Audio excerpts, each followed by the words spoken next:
first time doing that?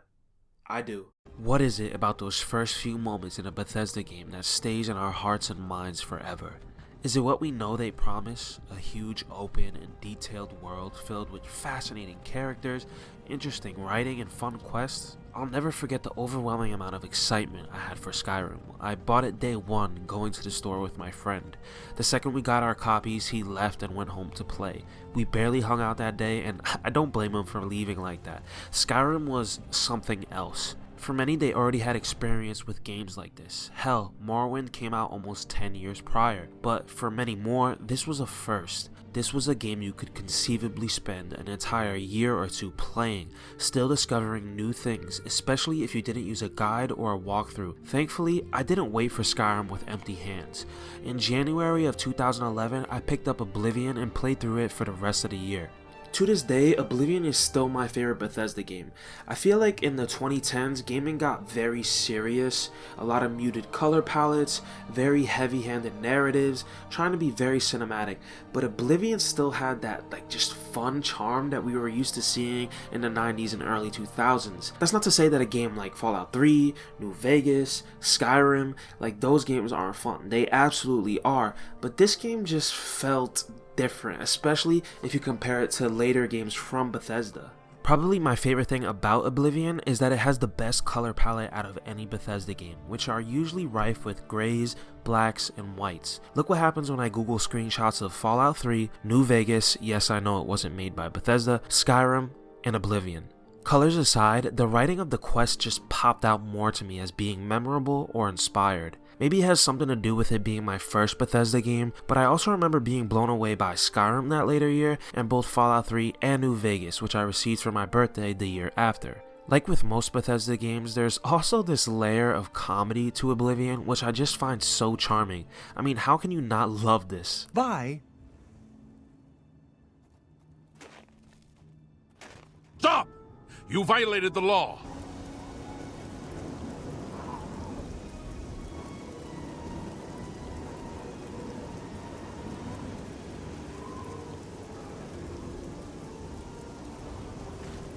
If you ask me what my top 20 games were 10 years ago, there's a very good chance that all 3 of these games would be in that top 20. But if you ask me today, I'm not sure if any of them would be in there. And with Starfield possibly being on the horizon, who knows, it could always be delayed, which would suck. If you ask me my hype level for Starfield, it's honestly close to 0. I don't keep up with the news, I haven't watched a single trailer for it, and that really sucks for me to say even now, because Teenage Dylan viewed Bethesda Game Studios like gods. This might make some of you older folks cringe, but I was 13 when Skyrim came out. I remember that day very, very well. I was very young, very foolish, naive. I didn't know anything about the world, and I spent most of my free time just playing video games. I was in 8th grade, I think, and things were just so much more simpler back then. I am currently about to be 26, and I'm already a weathered, tired, upset adult, and guess what? There has not been a sequel to Skyrim. So quite literally, half of my lifespan has gone by, and Bethesda has not released a sequel to Skyrim, a game that came out, again, half of my lifetime ago. What the fuck? So maybe that's a little unfair of me, because it's not like Bethesda was totally starving us. 4 years after Skyrim came out came Fallout 4, which at the time got good reviews, but it seems like most people think it's just an average game, and I would have to overall agree with this assessment. There's obviously way worse games out there than Fallout 4, it's made very well, it does all the things you want a Bethesda Game Studios game to do, but I only spent 30 hours with it, which is way less than the previous 3 games made by Bethesda Game Studios, and is way less than you want to spend with an open world RPG. To me, it just felt like more of the same. It's like getting pizza for dinner one night and then the next day you get pizza for lunch. Yeah, pizza is great, but just not so much in a row. We received New Vegas 5 years prior, and with these games taking so long to play through, plus DLC and mods, the lifetime of these games could honestly go for like 3-4 years. I'm not sure if anyone was starving for a new Fallout game quite yet. So it's at the time of Fallout 4 that I felt like Bethesda took 3 hits. The first was, I felt like this game came out too early in the PS4 Xbox One generation. We all know that if you look at a generation, the games that come early in the gen and late in the gen, it's like night and day, because the developers spent more time learning the hardware and were able to extract more power out of it. I feel like if Bethesda just waited a couple more years to release Fallout 4, or maybe a new Elder Scrolls game, it really would have popped at the end of that PS4 Xbox One generation.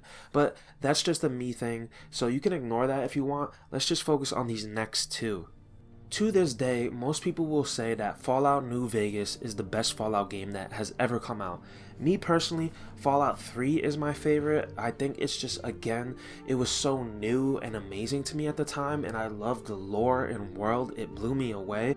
And this is definitely up there. Like, if Fallout 3 is like a 9.5 to me, this is equal or just like a 0.5 under. The writing, the world, the quests, the RPG elements. I mean, who makes better RPGs than Obsidian? Not many developers. So imagine giving another developer your franchise and the fan base all says, oh yeah, this is the best one. That's kind of embarrassing. And then the third major hit was when Fallout 4 came out, and it seemed like most people agreed with me, saying that it's more of the same, it's not bad, but it's not blowing us away. Well, what also came out that year? You know who I am. As I'm recording this, The Witcher 3 just got a PS5 patch a couple days ago. This game almost feels like Minecraft or GTA 5, where it just won't die. People are still talking about it, people are still playing it and loving it. Whereas with Fallout 4, yeah, they're gonna patch it for current gen, but honestly, I'm hearing almost no hype for that patch.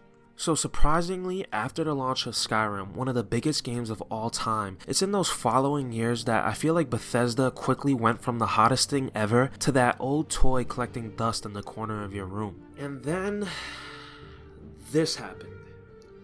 Did anybody ask for this? Did anyone specifically want this? And since when did Fallout become their #1 priority? I always felt like they had a very healthy balance between Elder Scrolls and Fallout, but in these years, it just seemed to be Fallout, Fallout, Fallout, Fallout. This thing came out in 2018, 7 years already after Skyrim. It was 4 years into the PS4 and Xbox One generation, which I think is a perfect amount of time to wait after hardware launches to really go all out with a game. So this year, 2018, around this time period would have been perfect for Elder Scrolls 6. It's really hard to go over each single one because it's been so many years, but man, the amount of controversies over this thing were just honestly innumerable. I remember even the collector's edition was fucked up. And yeah, they pulled a No Man's Sky type of thing and redeemed the game, made it decent, but I have still yet to meet one person who plays this. And I bet you 9 times out of 10, if you ask somebody, did they want this or Elder Scrolls 6, they'd choose Elder Scrolls 6. Hell, even a brand new IP like with what they're doing now with Starfield would have been perfect for around this time period. Sequels are so weird right now because we live in a time where everything gets a prequel, a sequel, a spin-off, an adaptation. Nothing is sacred, nothing is stagnant, nothing can just release and be gone. Everything's gotta get milked dry. When I saw what happened to Cowboy Bebop, I wanted to go back in time 27 years ago, kidnap my dad, and forcefully give him a vasectomy so he never had the chance to make me. I still can't get over what they did to my baby. But hey, I can't wait for that Fooly Cooly Broadway musical. But hey, I can't wait for that Minecraft prequel comic book. But hey, I can't wait for that Tetris movie. Why was there gonna be a Tetris movie? What even would that be? And we all know who started this trend. And listen, I'm not one of these guys that automatically hates sequels, thinks they're worse or derivative than the originals. I actually love sequels. I think the way Valve did sequels back in the day were awesome. It's like you get one chance to turn an idea into an artistic expression. into a game, and then you get another chance to either elaborate on those ideas or add new ones on top of them, and then that's it.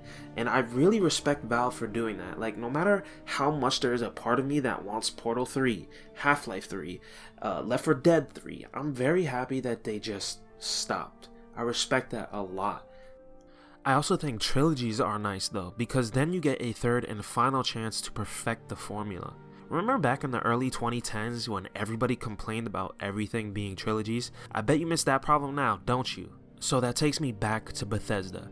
I know Todd Howard has gone on record saying that he likes to let people miss his IP, but Christ, it's been 14 years. I'm beyond the point of missing Elder Scrolls. I just don't care anymore. When the sequel to Breath of the Wild comes out, it'll have been 6 years since the original release. That's perfect timing. I get a year or two to play it, maybe replay it, then a couple more years to miss it, and then a year or two to desperately be excited for that sequel, and then boom, delivery. So not only did Bethesda get overlapped by both Obsidian and CD Projekt Red, they released a game that I don't think anyone was really clamoring for, but they gave them a chance, and the people who gave them a chance basically got punished for it with a crappy game that took a couple years to actually turn good. And lastly, they don't even know what they have.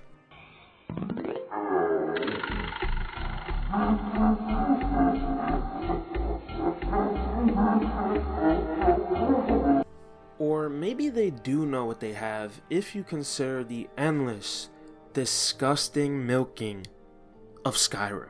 People like to make fun of Nintendo for how their games usually keep their value, and I remember especially people were making fun of them back in the early Switch years when they were porting all their Wii U games as deluxe versions for the Switch. But when you consider the new content, the new control scheme, and the fact that like 5 people owned a Wii U, myself included, it kind of makes sense because they're delivering all these games to a new audience. That's the most important thing, a new audience.